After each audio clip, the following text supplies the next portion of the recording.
popular category, the Best Actress, carted away by a Malawian actress. Does this mean that the Nigerian movie industry is not as proficient as it used to be, or is it that these other African countries are now sitting up and are churning out good movies? Yeah, it was Florence Masebe, incidentally from South Africa, who got the prize for the Amas, and it just showed that cinema is alive in Africa. It just shows that yes, Nigeria is dominating, Nigeria is making so much films, but other people too are waking up and realizing that look, we need to put our best foot forward and compete as well as Nigeria is competing in those award ceremonies. So we find that some other African countries are upping their stake and they are making sure that they perfect every other area of production. And you saw that when we had the AMGA, you discovered that Nigerians were winning in the more in the acting areas, and they were allowing the South Africans, the Kenyans, and the other countries from Africa to take the technical prizes, which also shows that we need to do much more in the technical areas than concern. Already we are natural actors.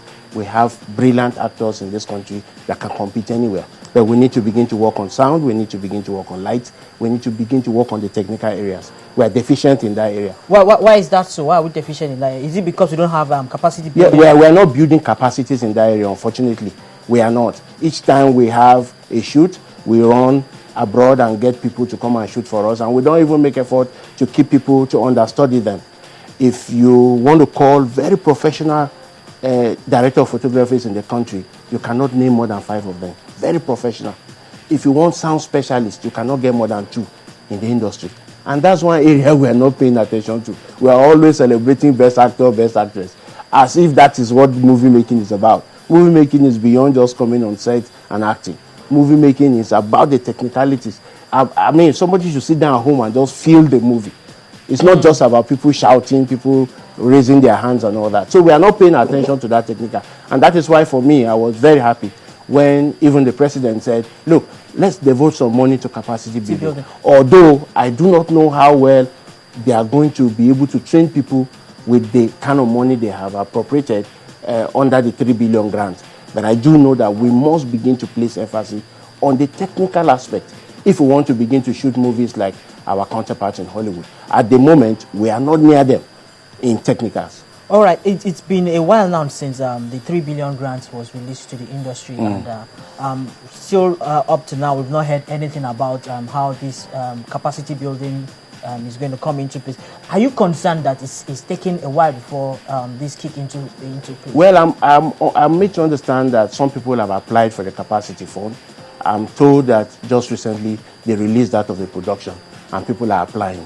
But I think that it may not be the right way to go to build capacity, to give people monies to now go to school, to come back and work where? Where they're going to work. I think the best thing to do will have been to channel all those monies into distribution, to help with where the eventual product of these trainings will be sold, and then to also channel that money into a production. Take for instance, if you had given that kind of money to Ikunle Afolayan, for instance, to do October 1, you'll be training a director who will be understudying Kunle. You'll be training a cameraman who will be understudying Edwards. You'll be training a sound person. You'll be training so many people. Before you know it, you will have trained so many people than just giving some people monies to go abroad or to go to some schools to learn. And when they learn, they will not have a place to come and serve and put back what they have learned. So most of the training is on the job training now. It's not giving people money to go to one school and all that to do. You know, that will have solved it. That will have helped a great deal. You know, but I understand that people have applied and people are queuing up to get those grants. But I just pray that they rethink that grant, especially in the area of capacity building. They should put it into production and distribution. Because I tell you, these people make movies and there is nowhere to sell them. Okay, talking about distribution, yes, a couple of more Nigerian movies are making it into the cinemas and all that. But unfortunately, I don't know if this is just from my own view, but unfortunately, the quality of those movies does not seem to improve, even though they are accepted in the cinemas and all that. Are you worried about this? Well, the acceptance is even relative, because sometimes I hear these films, some of them get advertised will go to the cinemas, and by the time you get there, they will tell you, oh, they've been yanked off because, in quote, no market, because nobody is watching them. And of course, you won't blame the cinema owners because they are in business. They are there to make business. So if nobody comes to see the films. But I think the problem is with the practitioners. From the start of the production, they don't put cinema in mind. They just shoot with any kind of equipment that they can afford, and then take it, and by the time you blow it on the screen, it looks like a child's play. Nobody wants to see it. After seeing a Hollywood movie in the next hall, and then you come to see a wishy-washy movie, you can't get the sound correctly, people are leaping and you cannot hear what they're talking about, the screen is so dark, and you'll be wondering. And that's because there's no deliberate attempt to prepare this film first for cinema release, and then you begin to talk of DVD later. It's because we still have this mentality of direct to DVD, which is a very wrong approach to filmmaking, really. You know, that's why we still produce anyhow. But check the professionals among them. Once they start, they know that their first place is cinema. So when you go to the cinema to watch, you say, oh no, this is something wonderful. But even then, amongst all those tomato movies, like I call some of them, there were some great movies that were shot during the year that went to the cinemas and really made waves. I just pray and hope that our practitioners will begin to be more business oriented. Now they are doing show.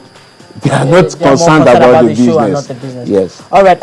Also, this year, we noticed that a couple of Hollywood movie makers, Isaiah Washington and co came for Tony Abulu's Dr. Bello and all that. Do you think this is a plus for Nollywood? It's a great plus. In fact, that is what a lot of us are advocating for: collaboration. Yes, it's helping the music industry. Yeah, it's collaboration. Once we have those see what is happening in the music industry, like I mentioned. Each time Two-Face will collaborate with somebody, the music will blow. So once you get someone from Hollywood with his training, with his exposure, to come and work with us, he transfers knowledge. Not just acting, not just the actors, but even the crew, the director of photography, the sound people, the continuity people. Once we get them to come and work on this soil, they transfer knowledge. But so we need to encourage co-productions a lot. In fact, Nigeria is missing so much in that area. South Africa has a lot of co-production agreements. Kenya has a lot of co-production agreements. That's why you see most of their films having all these international feel, because people come in with their resources, and there's something that co-production does that we have not taken advantage of. It drops resources and it drops equipment in the industry where this co-production happens. But a lot of us don't care about that. We just say, okay, we can't go to Hollywood.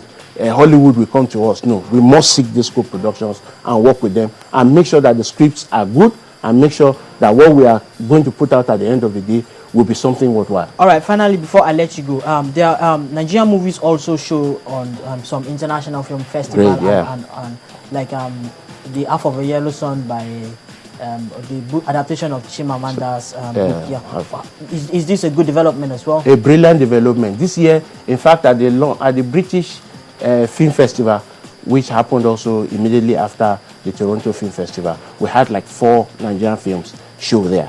It is a great move. It is a great development. Our voice needs to be heard in the international community. If we just sit down here and think, oh, we are 20, oh, we are the largest, we are the 3rd largest. And don't forget that this 3rd largest we are still talking about was a status we earned in 2005, a long time ago. So I'm sure if another survey was conducted, we may have dropped in rating. So we need to move out. We need to attend festivals. That's why, for me, I like people like Kelani, I like people like Izu, I like people like Kule. These are people who want to go out and be heard. Because once you go out and show your product, whether good or bad, you will come back with something and say, yeah, yes, I have dropped something somewhere, So we need to go out. We don't need to just sit down here and be hero-fying ourselves, so to speak. Thank you very much, Shaibu, for joining us. My pleasure. People, that's the review segment. Is back to Mayawa now.